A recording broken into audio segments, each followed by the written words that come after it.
¿Qué tal, amigos de Chunser? Hoy tenemos un tema interesantísimo y vamos a ver que a pesar de nuestras ocupaciones en el trabajo, se es necesario guardar o tratar de preservar un día del amor. Y en China lo existe y se llama Chachi Houxi.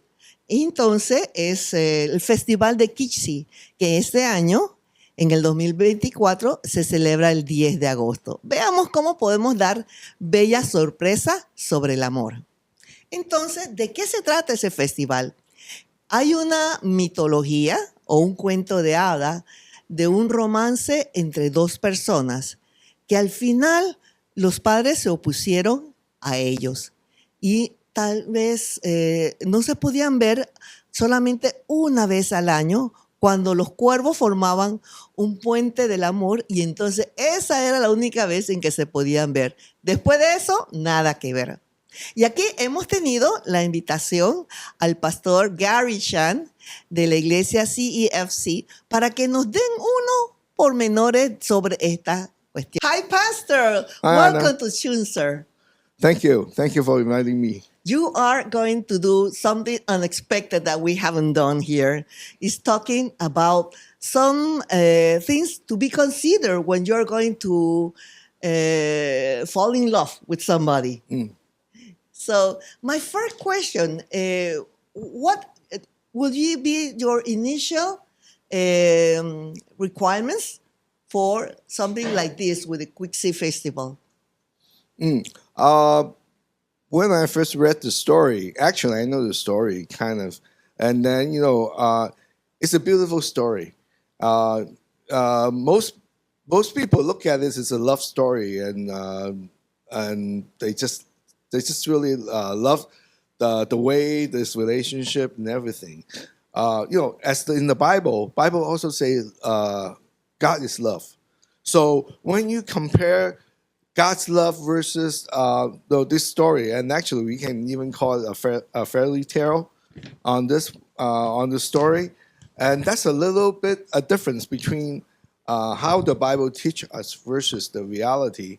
For one thing, we also in the world send out a lot of messages, and this story kind of in the beginning, the basic is kind of telling us to say, oh, we should treasure a kind of short-term relationship. Some we can sacrifice a lot just for a short term, and then to be honest, the relationship at the end, if I only see my loved one once a year, actually is not the one that you want to look for, right? So the world is teaching us to seek for the one that the one that like this story is so romantic, but actually You're the one that relationship once in a life, once in a year. Exactly. So actually, the Bible is teach us to seek for the eternal, long term. That's what we're teaching. So in the beginning, the concept, the story versus the Bible teachings is a little different. And the second, the way how this relationship develop though is like normally we teach them.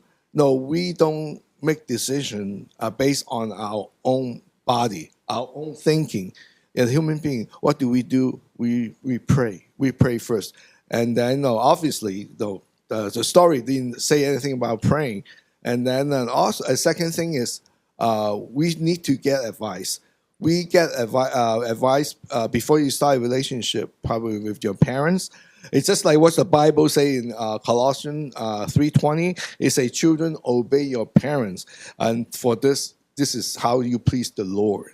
So if we do it right, we will go to the right direction. But unfortunately, this story did not go that way, and it turned out to be a result that looked romantic, but actually, in reality, I don't think anybody wants you only see your loved one, see your wife, and see your children only once a year. So that is something that is different between the story and what we teach about in reality. Yes. So we can see two common mistakes. One, that we do not consider God in our relationship. And two, we do not consider our parents when we start looking at somebody, oh, that guy looks nice. Why don't you just share that with your parents until maybe they know him or know their parents so too, and they can help you to give good advice.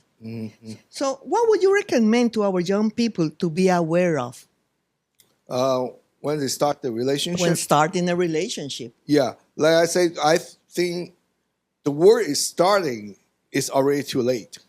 And I think they should, when they consider a relationship, they have to before they do that. Most people, even in the church, a lot of young people, no, they don't. Before they, when they come to see the pastor, or maybe even they ask their parents, actually, this relationship already started. So it's kind of late. Yeah, it's kind of late. So actually, we didn't start in the right time. The time to do it is when you see someone that you want to have a relationship with, and then you do your evaluation. You like that person, but before that even come to get started, you should first already pray about it, and also maybe you seek advice from your parents and also from your pastor, and see which they bless. This is probably they pray for you, and then you can just kind of, at least I think, in the right track. That's a safer way to do it. Yeah, and then once you go in the relationship, you have to understand between the differences in the church. Mostly we call it courtship, which is it's a long lasting relationship you look for, but your destination is marriage. So it's just like driving a car, right? A relationship. You don't go out, just start your car driving, and you don't know where you're going. You'll probably go to the canal, go to the beach, but they end up you don't go anywhere. You don't have a destination, and that's not what we teach in the Bible. We should, when you start a relationship, one thing that evaluate yourself. Are you ready for a relationship? Is this relationship you look for? Your destination is marriage, and that's very important. And of course, you also have a relationship that get advice from your parents, your pastor, and it should be a lot easier. But Pastor, lately I found a lot of young people that they don't want to get committed to anything. They just want to have a girlfriend, to live with or to sleep with, and that's it. What should the girl be aware when this is coming from a boy? Yeah, I think no, in this world, there's a lot of temptation. Even among Christians, sometimes mistakes is made, and actually, that's for a fact. In order for them to able to aware of that, and the one thing, they have to have a close relationship with God.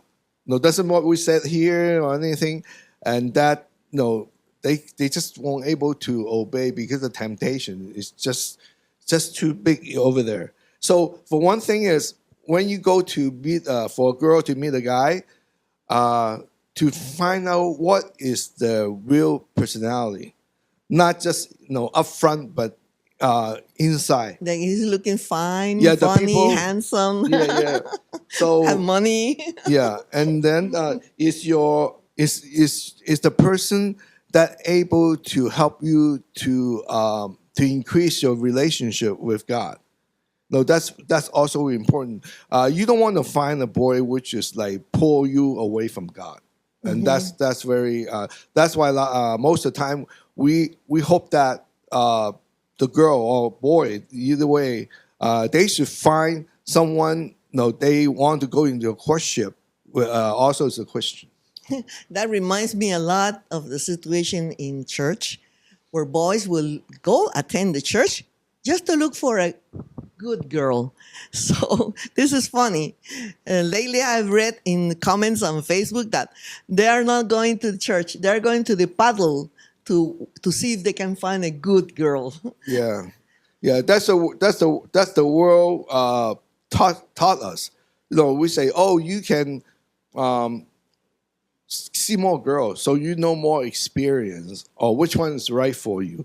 You can try it first before you even buy it. It's and then end up the person probably go around and sleep around with different girls and commit sin, and it's just and the most dangerous is the temptation is you might get pregnant some reason, and that also is very dangerous. That's what we absolutely try to avoid, and all this the thing is it does not glorify God. Yeah. Of course, every time that you have a boyfriend, it's part of your story. And then you have to share it with him, with your husband. And it will be a lot of shame to share with him that you have been with so many people. So let us try to get it right from the beginning.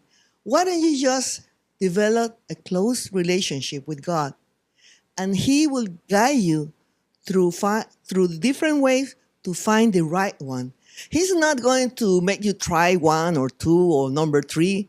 He's going to give you the right person. Okay? So, Pastor, does everybody have to end with a marriage? My society in Panama do urge us to get married by when we are 20 years old. If you are 30, more is the pressure from grandmother, the parents, and so on. What should we do? Well, although the marriage is created by God, but doesn't mean it's really necessary for everyone to get married. The thing is, I think different people have different way of thinking. Like in the Bible, Apostle Paul, actually, he's the one that he preferred to stay as a single. So and then he used his time, his energy to so even have more to serve God more, and that's the God's calling. I think marriage is a calling. Marriage is a calling that God will bring someone to you. If He call you to get married. So yeah, I think that's a lot of pressure, social pressure by your peers, by your friends, and everything. But the thing is, I think we need to stay focused with God. What His will for you?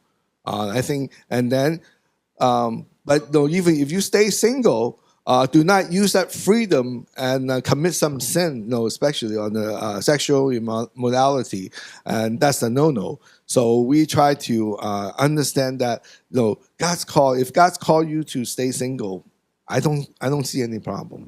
Yeah. Yes, on my own, I have a daughter that she's single. We don't want to pressure her because we want her to get somebody that really loves God.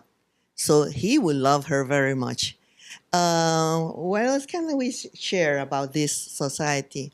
Well, I just wanted to know that Pastor Gary speaks Cantonese. If you happen to want to talk to him, you can get near of the Banco Nacional in Tumba Muerto at the Sun Tower Mall, and Pastor can talk to you in English or Cantonese. Yeah. What else? And they have a lot of activities. Saturday at their church, they teach Mandarin in the morning and music in the afternoon for all kind of kids. So you're welcome. Well, Pastor, thank you very much for your time. Can you just give us a last advice? I would say the last advice is for what we have just discussed. That's a lot of good teaching. Bible have a lot of good teaching, and even though we understand it, but the thing is, the most important thing is our relationship with God, and that is the most. And then your relationship with God, the better. It's good. You have a lot more power to overcome the temptation, and you have to stay focused. A lot of things we do, I believe a lot of young people, they do understand and they know what is the rules. But the thing is, if your relationship is not good with God, sometimes we're very hard to follow, and then refuse that temptation and do it right. So if you don't have a good relationship with God, the thing is, you're gonna have struggle. You're gonna have struggle. You're gonna have it's difficulty. So my advice is before you start a relationship, evaluate your relationship, a relationship with a person. Evaluate your relationship with God first. And second, I want to say is through your in courtship, in relationship with the marriage, and even with church ministry. I think God created us is based on His image, just like what Genesis 1:27 is saying. So I think that the purpose on the redemption is God is using all this for us to experience, to try to go through that, to restore us back to His image. So if you really love God, if you really think, oh yes, I want to, that's the whole purpose. We want to go back the way how God created human being in the perfect form, which is in the Jesus Christ form, and then you will have a lot of your mind will have a goal and say, yes, I want to glorify God. I want to glorify God in the relationship with my family, with what I'm doing, whatever I do, and that's the whole purposes. So hope this will help. Yeah. Y por último, como un testimonio, Omar y yo pasamos un tiempo muy duro. Recién yo me había cambiado de trabajo. Y eso es parte de los traumas que uno viene de sus otros trabajos. Si no fuera porque conocemos a Dios, nada nos hubiera salvado de un divorcio. Y es que las parejas, los matrimonios también pasan por los problemas típicos de todo. Pero solamente hay una herramienta o un acceso a un poder que nos puede ayudar a estar reestructurando nuestra vida para seguir adelante. Verdaderamente fue Dios el que nos ayudó a seguir como pareja, matrimonio, llevar una familia hermosa y para ser de bendición a toda la comunidad china.